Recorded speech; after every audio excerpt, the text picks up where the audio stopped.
Buenas noches compañeros, mi nombre es Jesús Alberto Ortundoga, estudiante del curso de Economía Agraria, mi código es 1081700232. Para el desarrollo de este trabajo escogí el tema es el crecimiento, desarrollo y medio ambiente.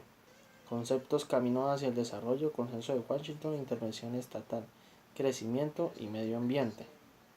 Corría el año de 1989, a punto de expirar la década perdida de América Latina, cuando el economista británico John Williamson planteó los 10 componentes básicos de un programa económico aplicable a economías en desarrollo, que enfrentaban situaciones de crisis de pagos internacionales. Dicho programa fue bautizado por el mismo Williamson como el Consenso de Washington, en el sentido que, en su opinión, representaba lo que los organismos financieros multilaterales o FMI, con asiento en Washington, D.C., el Fondo Monetario Internacional y el Banco Mundial, más el Departamento del Tesoro de los Estados Unidos, exigían a los países en desarrollo como condición para otorgarles créditos y ayuda financiera.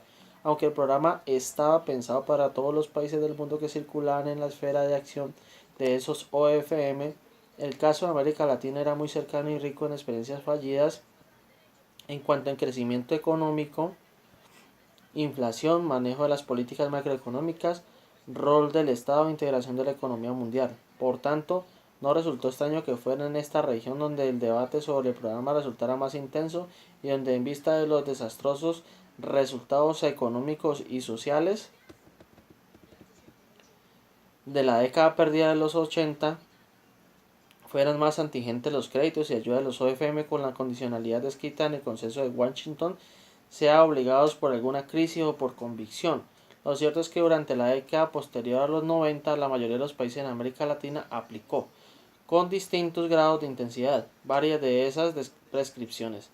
Es interesante entonces ver hoy y con la perspectiva del tiempo que significó el Consenso de Washington para América Latina, que resultados económicos, buenos o malos, pueden ser atribuibles al programa, y el cual su legado es importante consignar que existe toda una mitología en torno al concepto del consenso de Washington. En cuanto a que se le ve por muchos como las tablas de la ley del neoliberalismo, creo que es una imputación muy exagerada, pero que a la vez muy extendida. Por esta razón es bueno aclarar que el uso del término consenso de Washington en este trabajo es una acepción original, tal como la plantea Williamson en su comienzo, y no como el sinónimo del neoliberalismo.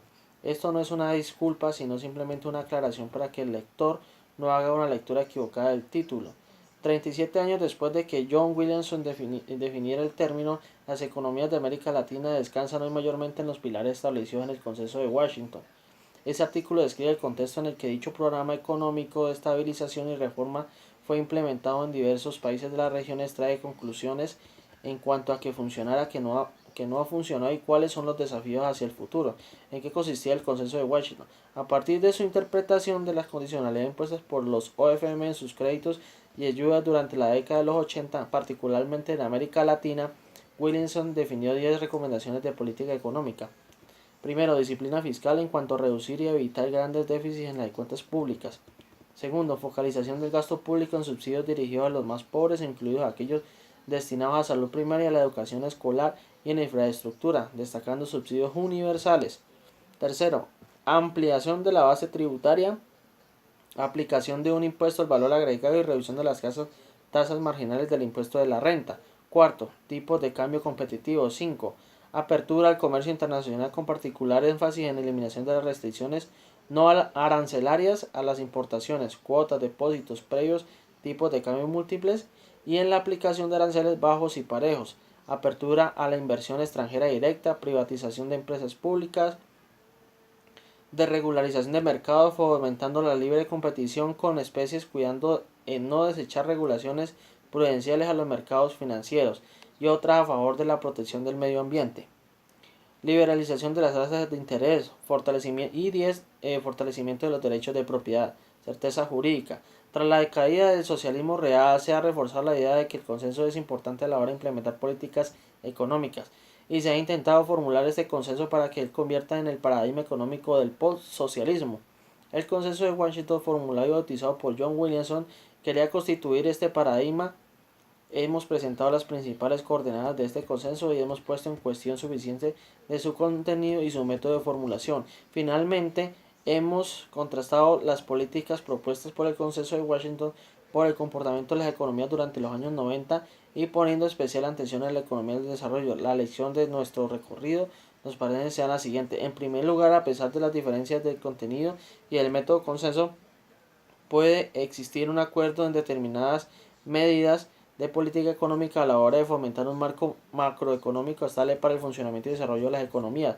Estas medidas pueden ayudar a fortalecer la cultura de la estabilidad, importante para el fomento del comercio y las intervenciones internacionales, frenar a los políticos locales corruptos, permitiendo sostenibilidad política de los procesos de reforma económica, y reorientar el gasto público desde los gastos improductivos hacia la sanidad y la educación.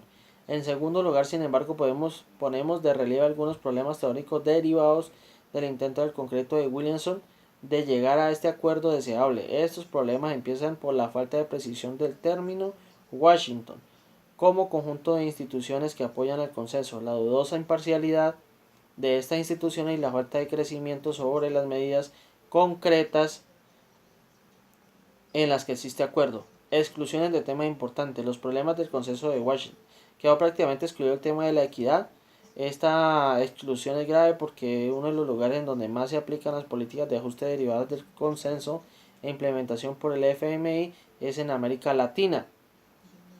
También se excluyen temas como el desarrollo del problema ecológico. No se habla acerca de este tema ya que los países industrializados y desarrollados tienen el remedio para deshacerse de los residuos de sus producciones, como enterrarlos o arrojarlos al océano, lo cual sería un problema para todo el mundo con impactos ambientales devastadores.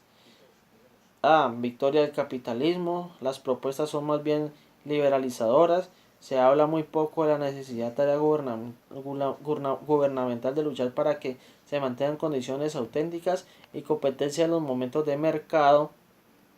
La exclusión del problema de equidad y se ofrece pocas soluciones. Muchas gracias.